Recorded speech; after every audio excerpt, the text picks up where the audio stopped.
সকালে উঠে সব বাসন মেজে নিয়েছি, অনেকক্ষণ উঠেছে যদিও এখন অনেকটা লেট। এই যে হাঁড়ি পাতিল সব মাজা হয়ে গেছে। হাঁড়ি পাতিল, হায় ভগবান, এই হাঁড়িটাকেই তো পাতিল বলে না কি গো, না কড়াইটাকে পাতিল বলে জানি না। সব মেজে নিয়েছি, দুখানা কড়াই। আর এখন করবো একটু চাই চাই চাই। ঠান্ডা তো চলেই গেছে বলো, এখন আর মনে হচ্ছে না ঠান্ডা আছে, এরপরে তো আরও চলে যাবে। সামনে হচ্ছে এটা কাকিদের ছাদ, সামনে হচ্ছে সরস্বতী পুজো কালকে। সরস্বতী পুজো গেলেই তো ঠান্ডা মনে হয় আর থাকবে না।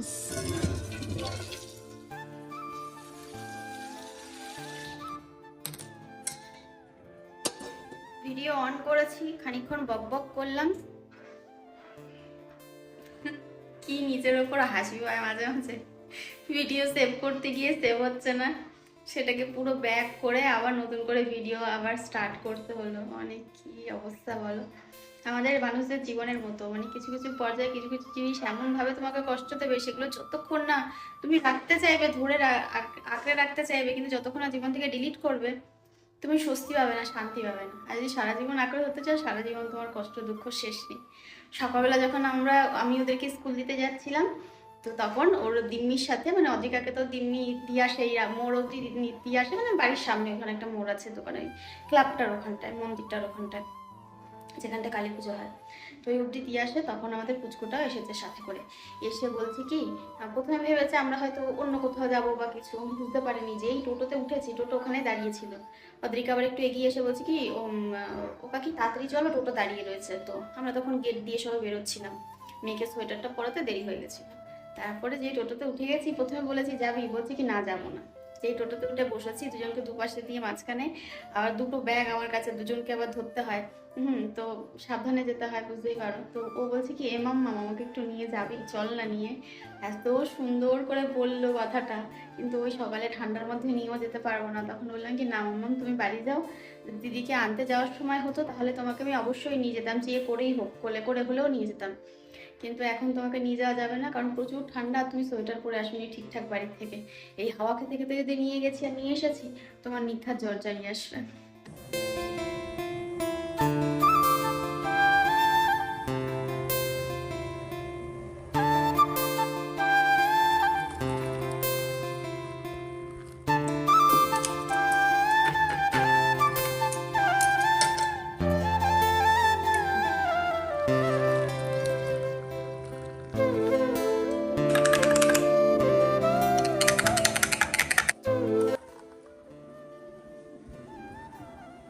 কেলে, এই এটা কেলে, কেটে কে কে। আর দেখো আমি কিন্তু এখন এই যে ছাদে চলে এসেছি, তার একটা কারণ আছে। তোমাদেরকে বলেছিলাম না যে 15টা আমরা কপির চারা এনেছিলাম, তার মধ্যে থেকে এখন হয়তো খুব জোর 5-6টা বেঁচে আছে, বাকিগুলো সব গেছে আমাদের পেস্তার পেটে। আমরা এত শখ করে এবছর এই প্রথম কপি চাষ করেছিলাম, কিন্তু কপির চাষ আমাদের হয়ে গেছে, মানে এবছরই লাস্ট, এর পরে আর কোনোদিনও করব না। পেস্তা যে পরিমাণে আমাদের জ্বালাতন করেছে, এত শখের জিনিস যদি খেয়ে নেয় ভাবো। তো যাই হোক, তারপরে তোমাদেরকে আগের দিনে একটা ভ্লগে কপিগুলো দেখিয়েছিলাম। সবচেয়ে বড় যে দুটো কপি, হলুদ আর একটা বোধহয় পার্পেল কালার ছিল, ওই দুটো কালকে এসে চুপচাপ খেয়ে নিয়েছে। চিন্তা করতে পারো মানে কি অবস্থা। না পারি ওকে কিছু বললে তো বুঝবে না, ও তো ওর কাজ করবেই।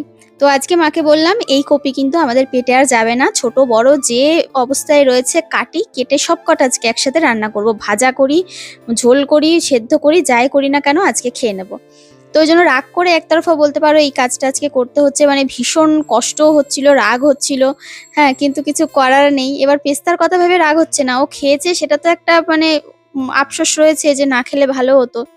তবে জানি না কেন একটা খারাপ লাগছে যে এত শখ করে বসিয়েছিলাম, যদি হতো, বড় হতো, দেখতেও ভালো লাগতো, তোমাদেরকেও দেখাতে পারতাম। যাক, কি আর করা যাবে। আর কোয়েল যাবে স্কুলে। আর এই ভিডিওটা আমার সরস্বতী পুজোর আগের দিনের ভ্লগ। আমি না ইউটিউব থেকে 2-3 দিনের জন্য ছুটি নিয়েছিলাম, সেটা তোমরা বুঝতেই পেরেছো। আমার শুধু রিলস ভিডিও পোস্ট হয়েছে, তারপরে আমার কোনো লং ভ্লগ পোস্ট হয়নি। প্রথমত বিশ্বাস করো, নিজেকে একটু রেস্ট দিয়েছিলাম, কারণ সারাটা বছর সারাটা সপ্তাহে চলতে থাকে, দিন রাত এক করে শুধুমাত্র এই সংসারটাকে বাঁচানোর জন্য আমি খেটে চলেছি। আমি আমি বলতে আমি আমার মধ্যেই থাকি না। মাঝে, মাঝে মনে হয় যে আমি কেমন ছিলাম আর আমি কেমন হয়ে গেছি। তবে এটা কোনো আফসোস না। মাঝে, মাঝে একটু নিজেকে ছুটি দেওয়া ভীষণভাবে দরকার। কারণ আমি ভীষণভাবে অসুস্থ হয়ে পড়ি। তো যে কারণে ২-৩ দিন নিজের ওপর রাগ করেই একতরফা ছুটি নিয়েছিলাম যে, "এবার একটু তো থাম, নিজের জন্য একটু তো ভাব।" মানে এটা আমি নিজেকে নিজে বুঝিয়েছিলাম। তারপরে ২-৩ দিন একটু ছুটি নিয়েছিলাম। দিন নেই রাত নেই এক করে শুধু মানে কাজ করেই চলেছি, কাজ করেই চলেছি। হ্যাঁ, অনেক মাথায় প্রেশার, অনেক চিন্তা, অনেক কষ্ট, অনেক, অনেক কিছু, অনেক কিছু। মানে সবচেয়ে কঠিন লড়াই হচ্ছে মানুষের বেঁচে থাকার লড়াই, জানো তো? এই জিনিসগুলো আর নিজে বেঁচে থাকার থেকে সবথেকে আরো কঠিন হচ্ছে অন্যের জন্য, অন্যকে বাঁচানো। তো সেগুলোই তো আমাকে করতে হয়। তো এবার কিছু ক্ষেত্রে তো একটুখানি মানে কি বলবো টেনশন, কষ্ট এগুলো থাকেই। তো সবকিছু ঝেড়ে ফেলে ভুলে গিয়ে ২-৩ দিন সব থেকে ছুটি নিয়েছিলাম যে না একটু তো বাঁচতে হবে, একটু তো নিঃশ্বাস নিতে হবে। তো যাই হোক আমি তারপরে ভিডিওগুলো এখন আস্তে, আস্তে তোমাদেরকে পোস্ট করব। এমন নয় যে এই ৪-৫ দিন ভিডিও মানে অফ গেছে বলে ৪-৫ দিনই ভিডিও আমি করেছি, জমিয়ে রেখেছি সেটা নয়। আমি সরস্বতী পুজোর আগের দিনে যে ভ্লগটা লাস্ট করেছিলাম, তারপরে সরস্বতী পুজোর দিন ব্যাস এই দুটো ভ্লগ আমি লাস্ট করেছিলাম। আর তারপরে একেবারে আমি একটা ভ্লগ করেছি ৩ দিন বসে। তোমাদেরকে আমি পরে সেগুলো পোস্ট করব। মানে সেরকম আমি কোনো ভ্লগ করিনি। ওই যে বললাম ছুটি দিয়েছি তাই একটু ছুটিই নিয়েছিলাম। আর এখানে দেখো ওই ছাদের থেকে কপিগুলো পেড়ে তারপরে একটু নোংরা হয়েছিল বলে ছাদটা একেবারে পরিষ্কার করে নিলাম। এখন একটু দেখতে ক্লিন লাগছে। তারপরে আসলাম এই নিচের ছাদটায়। এখন কিন্তু দেখো সবে, সবে রোদ উঠেছে। তো ভাবলাম যে না এখনই ছাদটা পরিষ্কার করে নিই। আর মাঝে, মাঝে যখন সময় পাই তখন কিন্তু এসে আমি ছাদ পরিষ্কার করে দিয়ে যাই তোমরা জানো। প্রতিদিন সবসময় আমার পক্ষে সম্ভব নয় কারণ সংসারটাকে বাঁচাতে গেলে আমার এই ছাদ বাগান গাছ এগুলো দেখলে হবে না। কারণ আমি মনে করি সংসারে দুটো কাজ যদি এগিয়ে রাখতে পারি আমি ভিডিওর একটা কাজ করতে পারবো তাড়াতাড়ি। কারণ যেটা থেকে আমার ইনকাম, যেটা থেকে আমার রুজি রোজগার সেই কাজটা যদি আমি ফাঁকি দিয়ে দিই তাহলে এই ছাদ বাগান করে আমার কি হবে? তো যাই হোক যেটুকুনি সময় পাই সেটুকুনি এসে করার চেষ্টা করি। এক্সট্রা টাইম আমি সংসারের পেছনেই দিই, ভিডিওর পেছনেই দিই তোমরা জানো। তো ওই যে ছাদে এসে একটুখানি ঝাড়-টাড় দিচ্ছিলাম কারণ কিছু, কিছু পাতা পড়েছে তো ভাবলাম যে ওপরটা যেহেতু ঝাড় দিয়েছি আর ওপরে না ওই ঝাড় দিয়ে জল দিলে ওই নিচে দেখো একটুখানি ভিজে রয়েছে। তো ওখানটায় আবার নোংরা পড়ে, পড়ে কাদা হয়ে যাচ্ছিল পাড়ায়, পাড়ায়। তো ভাবলাম যে তাহলে এক কাজ করি একেবারে ঝাড় দিয়ে এই শুধু সামনের একটুখানি জায়গায় যতটুকুনি সম্ভব জল দিয়ে পরিষ্কার করে দিয়ে যাই। আর আজকে ভেবেছিলাম ছাদে রান্না করব। তবে ছাদে রান্না করতে তো ভীষণ ভালো লাগে। গুছিয়ে গাছিয়ে এনে রান্নাও করা যায়। আমার সবথেকে যেটা বিরক্ত লাগে এই কালিময় বাসন মাজা মানে কালি ঝুলি মেখে সেই আবার বাসন মাজা, আবার রান্নাঘর পরিষ্কার করো না? আর হয়ে ওঠে না। ভালো লাগছিল না। তো আবার যখন আবার এনার্জি ফিরে পাবো ২-৪ দিন রেস্ট নেওয়ার পর আবার নিজের ছন্দে নিজের তালে একদম ফুল এনার্জি নিয়ে কাজে ফেরার ইচ্ছা, কাজে ফেরার চেষ্টা। তো যেই কারণে নিজেকে একটু সরিয়ে রাখা। আর কিছু না, শুধু এটাই কারণ। তো দেখো এদিকে জল দিয়ে ছাদটাকে ভালো করে পরিষ্কার করে নিয়েছি। ভেবেছিলাম সামনেটা পরিষ্কার করব কিন্তু পুরোটা একদম ক্লিন করে দিয়েছি যাতে আমার সুবিধা হয়। তো এবার এই যে ছাদটা একটু ঘুরিয়ে তোমাদের দেখালাম। চলো এবার যাবো ঘরে। ঘরে গিয়ে দেখি কপিগুলোর কি অবস্থা। কারণ কপিগুলোকে দেখে আমার নিজের সত্যিই মায়া লাগছিল। এত সুন্দর হয়েছে, এত সুন্দর ফলন মানে দিয়েছে, সবজি হয়েছে। তো এগুলো যদি এখন এই গাছ থেকে ছিঁড়ে ফেলতে হয়েছে না আমার নিজেরই খারাপ লাগছিল। পরে ভাবলাম এটা এত মায়া করতে গেলে একটাও পাবো না। তো দেখো এই যে হলুদ কালারের কপি আর এবছর কিন্তু অনেক মানে আমি দেখেছি অনেকে হলুদ কালারের কপি লাগিয়েছে। আর এই হলুদ কালারের কপিটা তো একটুখানি হয়েছে। দেখেও কষ্ট লাগছিল, কান্না পাচ্ছিল কিন্তু কিছু করার নেই। তো দেখো মানে সবকটা কপি মিলিয়ে হয়তো একটা হবে। একটা মিডিয়াম সাইজের কপি হবে। পাতাগুলো মা বলছিল রেখে দেওয়ার জন্য তাই বললাম না পাতা আর রাখবো না। ওই পাতা রেখে আবার বাটাবুটি খাওয়া গ্যাস অম্বল হবে। তারপরে অনেকদিন হয়েও গেছে পাতাগুলো আর রেখে লাভ নেই। কচি পাতা থাকলে রেখে বাটা খেলে ঠিক আছে। তো এগুলো বাটা খাওয়ার মতো আর নেই। তবে হ্যাঁ, নেই বলা চলে না। হয়তো হতো তবে ইচ্ছা করেই রাখিনি। কারণ মন খারাপ হয়ে গেছিল কপিগুলো দেখে। এটা হচ্ছে সত্যি কথা।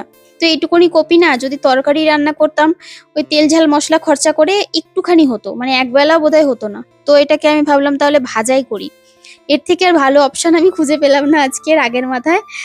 তো এদিকে দেখো সিম দিয়ে ডাল বসিয়েছি। আর পাতলা করে সিম দিয়ে একটু ডাল করব আর তার সাথে কপিটা ভাজা করব। আর রাতে রুটি করব, রুটির সাথে একটা কিছু করে নেব। আর রুটির সাথে না ওই যে কি বলে রাজমা আছে না, রাজমা ভিজিয়ে রেখেছি। অনেকদিন আগে কেনা হয়েছিল কিন্তু আজ খাবো কাল খাবো করে খাওয়াই হচ্ছিল না যে কেউ পছন্দ করবে কি করবে না। তবে রাতে যখন রান্না করে দিয়েছিলাম সবাই খুব পছন্দ করেছিল, বলেছিল এটা ভালো। মানে এমনি তো রাজমা ভালো, হেলদি জিনিস, খাওয়া ভালো। তো তবে আবার হেলদি জিনিস না অনেকে পছন্দ করেন না, তো ওটাই ভাবছিলাম যে সবাই খাবে কিনা, তো দেখলাম যে না, খেয়েছে সবাই, মোটামুটি ভালোও বেসেছে। তো খুব একটা খারাপ হয়নি। মানে একদম হয়তো তেল মশলা দিয়ে যেভাবে রান্না করে সুন্দর করে একদম গাঢ় গাঢ় করে মশলা মশলা দিয়ে সেরকমভাবে হয়তো করতে পারিনি, তবে নর্মালের মধ্যে ঠিকঠাক করেছিলাম। তো এদিকে ভাত বসিয়ে দিয়েছি, ভাতটা প্রায় হওয়ার পথে। আর আমি এদিকে ঘরও মুছে নিচ্ছি। তো দেখো ডালটাও হয়ে গেছে, তো ডালের মধ্যে একটুখানি ধনেপাতা দিলাম, গাছের থেকে একটু ধনেপাতা কেটে এনেছিলাম, তো সেখান থেকে আর কি দিয়ে দিলাম। এই তো লাস্ট ধনেপাতা, এরপরে তো শীত চলে যাবে। তো এদিকে দেখো একটুখানি জিরের গুঁড়ো দিয়ে দিলাম। আর জিরের গুঁড়ো না মাঝে মাঝে বুঝে উঠতে পারি না কোনটা জিরের গুঁড়ো কোনটা ধনের গুঁড়ো, ওই জন্য একটুখানি গন্ধ শুকে নিতে হয়। এটা আমার হয় বিশেষ করে ওই যেটা ঘরে বানাই সেটা আমি বুঝতে পারি কালার দেখলে, কিন্তু যেটা দোকানে কিনতে পাওয়া যায় ওটার কালার দেখলে বুঝতে পারি না। তো ওই দোকানে কেনাটাই একটুখানি একটা কৌটোর মধ্যে ঢালা ছিল, তো ওটাই ভাবছিলাম যে কি গুঁড়ো, তো পরে দেখলাম যে না, ওটা জিরের গুঁড়ো। তো এখানে দেখো ওই তোমার বসিয়ে দিলাম ভাজাটা। আর পার্পেল কালারের কপিটা না পরে একটু কালচে কালচে দেখতে হয়ে গেছিল।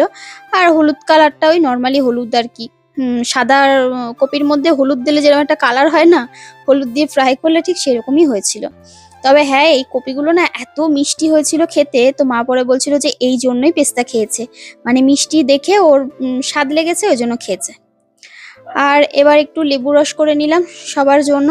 তো ওই যে লেবু রস করে সবাইকে দিয়ে দেবো। তো এই লেবুর মধ্যে একটা কি বীজ না কি ছিল, বীজটা ফেলে দিলাম। আর এখানে যে সবার জন্য দিয়ে দিলাম, তো বরের জন্য করেছিলাম, আমাদের সবার জন্য করেছিলাম। তো তারপরে উজ্জ্বল বললো যে খাবো না, তো তারপরে যাই হোক ও খাবে না বলে তারপরে আবার এই যে সবার জন্য করলাম। করে উজ্জ্বলকে প্রথমে দিতে গেছিলাম যে আমারটা আমি পরে করবো, ওদেরটাকে দিয়ে নি। তো উজ্জ্বল বললো যে খাবে না। তারপরে ও খেতে চায় না, ও জোর করলেও কিছুতেই খাবে না। তো আগের দিন জোর করে খাইয়েছিলাম, আজকে তো খাওয়াতেই পারলাম না। ও সব লেবু রস ফল টল একদম খেতে চায় না, মানে কি বলবো, জোর করলেও খেতে চায় না। এবার দেখো ও তো একদম বাচ্চা না যে আমি জোর করে মুখ টিপে খাইয়ে দেবো, এবার সেটাও হয় না। মাঝে মাঝে ধরো একটুখানি জোরে বকা ফকা দিলাম, মানে বকলাম, বললাম খেয়ে নাও শরীর খারাপ করবে, না খেলে হয় মাথা ঘুরবে। তো তখন হয়তো একটুখানি খেলেও আমার চিল্লানি জ্বালায়, তারপরে ওই প্রতিদিন তো সম্ভব হয়ে ওঠে না, কতদিন মানুষকে চিল্লিয়ে খাওয়ানো যায়, বলে খাওয়ানো যায়। তো তারপরে হয়তো আমার ওপরে চিৎকার করে দিল, আমি খাবো না, তুমি বারবার বলো কেন খাবো না, এই সেই। ওই থাক বাবা, খেতে হবে না, আমি খেয়ে নিচ্ছি। তো তারপরে আমি খেয়ে নিলাম, ওদের সবাইকে দিয়ে দিলাম। আর এবার সবার লাস্টে ছিল জামা কাপড়টা গোছানো। তো এবার সবার লাস্টে জামা কাপড়টা গুছিয়ে নিচ্ছি, তারপরে খাওয়া দাওয়া করবো। গুড ইভিনিং সবাইকে। এখন বাজে প্রায় 7:30-8টা মতো বেজে গেছে। তো এখন আমি যে রান্নাঘরে আসলাম, রান্নাঘরে রাতের আয়োজন করতে হবে। দুপুরবেলা তো দেখলেই কি কি রান্নাবান্না করেছিলাম। তো অল্প অল্প করে করেছিলাম। আর ফুলকপিটা ওই সব কটা মিলিয়ে ধরো একটা হবে, মানে তাও বড় ফুলকপি নয়, মিডিয়াম সাইজের ফুলকপি ভাজা করেছিলাম। নেই বলতে দুপুরে শেষ হয়ে গেছে, একটু অল্প অল্প আছে, ডালও অল্প আছে, হবে না। তো দুপুরবেলায় আমি মানে ভেবে রেখেছিলাম যে তাহলে সন্ধ্যাবেলা মানে রাত্রেবেলা রুটি তো করব, রুটির সাথে একটু তড়কা বলে না না না তড়কা না, ওই যে রাজমা হয় না, রাজমা চাওয়াল খায়, যে রাজমা যেটা বলে, ওই রাজমাটা ভিজিয়ে রেখেছিলাম, সেদ্ধও করে নিয়েছি। ডিপ ফ্রিজে রাখা ছিল, বের করে ভাবছিলাম যে সিদ্ধ হবে কি না, দেখলাম না দুটো সিটি দিয়েছে, দুটোও দেয়নি, একটা দিয়ে আর এক বন্ধ করে দিয়েছি, সিদ্ধ হয়ে গেছে। তো ওটা একটু রান্না করব। আর তার সাথে এখানে গরম জল দিয়েছি, গরম জল দিয়ে আটাটা মেখে রুটি করব। তো এই হচ্ছে আপাতত রাতের মেনু, আর কিছু এখনও নেই। ভাত আছে, যা কেউ যদি ভাত খায় খেয়ে নেবে। আর আমাদের এই ওই যে বাড়ির সামনে যে এই রাস্তাটা, ওখানে পুজো হবে, চাঁদা কেটে গেছে। তো মা বলেছে ঠিক আছে, অসুবিধা নেই। তো ওখানটা আর কি পুজো করবে, তো ওই জন্য ওখানে প্যান্ডেল ট্যান্ডেল বানাচ্ছে, এত চিল্লাচ্ছে। তবে সরস্বতী পুজোর কথা ভাবলে ছোটোবেলার কথা ভীষণভাবে মনে পড়ে। এখন তো শাড়ি পরার চল, সেভাবে একটা মানে এখন শাড়ি পরা অনেকেই, আমাদের বাচ্চারা বা ছোটো ছোটো বাচ্চারা তারা অনেকেই জানে না যে এই দিনে শাড়িটা পরতেই হবে। আমরা যেমন আগে মানে 1 মাস আগের থেকে লাফাতাম সরস্বতী পুজোর শাড়ি পরবো, এখনও যাই হোক তাই হোক একটা পরলেই হলো, এরকম ব্যাপার। তো কালকে আমার মেয়ের স্কুলে যাওয়া হবে, তো দেখা যাক কে যায়। হ্যাঁ, মাকে বললাম আমার যেতে ইচ্ছা করছে না, তুমি না হয় নিয়ে যাও। ওদের সরস্বতী পুজোর দিনই খাওয়ানো হয়, তো কুপন দিয়েছে, ঠাকুর দেখবে, তারপরে টিফিন বাড়িতেই দিয়ে দেয় আর কি, কন্টেনারে করে বাড়িতে এনে খায়। আগের বছর যেটা হয়েছিল এই বছরও সেটাই হবে। তো এবার দেখা যাক। হ্যাঁ, বলছে তো মা একটু শাড়ি পরিয়ে দিও, এবার শাড়ি হঠাৎ করে কোন শাড়ি পরাবো, এবার বাচ্চা মানুষ তো ব্লাউজ একটা ব্যাপার আছে, তো এবার হাঁটতে গেলে পড়ে যায় কি না এটা একটা সমস্যা। দেখা যাক কী করবো, বুঝে উঠতে পারছি না কি পরিয়ে দেবো। তারপরে আবার বলছে শাড়ি পরবো না, তুমি আমাকে ওই ওই যে কী বলে ফুল যে সেগুলো হয়, ফুল ফ্রকগুলো ওই টাইপের পরিয়ে দিও, ঘেরালা যে জামাগুলো। তো আমি বললাম ঠিক আছে, তার আগে একটু ফ্রি হতে দে, রাত্রেবেলা দেখি কি রান্নাবান্না করে তারপরে কি পরানো যায়। কারণ আমার প্রচণ্ড মাথা যন্ত্রণা শুরু হয়েছে, সেই আবার কালকের টাইম থেকে শুরু হয়েছে, দুপুরবেলা থেকে। আজকে ভিডিও সব এডিট করা, শুধু ভয়েস ওভার দিয়ে পোস্ট করবো, সেটা আমি পারিনি, হয়নি। সারাদিন কাজবাজ করে সংসারে সকাল থেকে উঠে তারপর একটা সময়ের পর এনার্জি পুরো জিরো হয়ে যায়। মানে সবই হয়, শুধু আমার ভিডিওটাই হয়নি আজকে, সবই হয়েছে বাদ বাকি। যাই হোক চলো, যতদূর পারি করতে থাকি। আর জল গরম হয়ে গেছে, এবার গরম জল দিয়ে আটাটা মাখলে না খুব নরম হয় রুটিটা, ওই জন্য আর কি গরম জল দিয়ে মাখছি। এই হচ্ছে আমার রাতের রান্নাঘর। রাতের রান্নাঘর পুরো গুছিয়ে কমপ্লিট করে রেখেছি। এই যে এত এক কারি বাসন সব মেজেছি, আর সিঙ্ক পরিষ্কার করে নিয়েছি, গ্যাস পরিষ্কার, সব পরিষ্কার করে নিয়েছি এতে সকালে চাপ না থাকে। আর এইদিকে হচ্ছে একটুখানি আমন্ড ভিজিয়ে রেখেছি সকালের জন্য।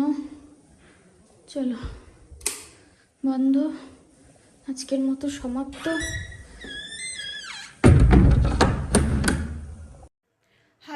হাত মুখ ধুয়ে নিয়েছি রাতে একটুখানি, অনেক দিন পর করা হয় না সেরকম, নেই নিজের প্রতি কখন দেখবো বলো, সময় নেই।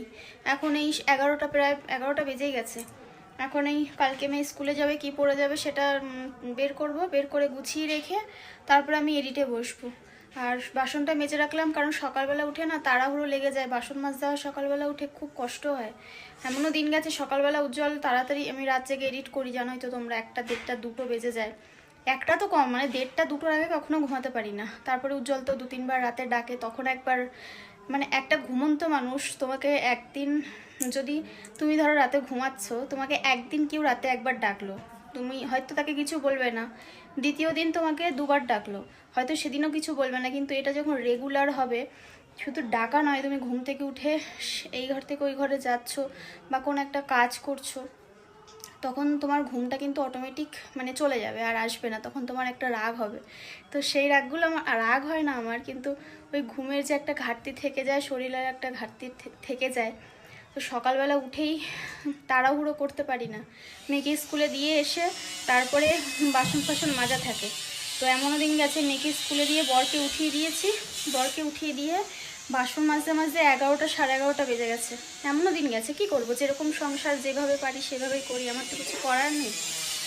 তো যাই হোক চলো, আজকের মতো তোমাদের টাটা বাই বাই জানিয়ে দিচ্ছি। বাইরে আমাদের ওই যেহেতু পুজো হবে, রাস্তায় বললাম প্যান্ডেল করছে রাত জেগে সবাই, সবাই বাঁশ টাস দিয়ে দেখলাম যে স্ট্রাকচারটা তৈরি করেছে। এবার বোধহয় কী দিয়ে ছাউনি দেবে জানি না, সেটা তোমাদের কালকে দেখাবো।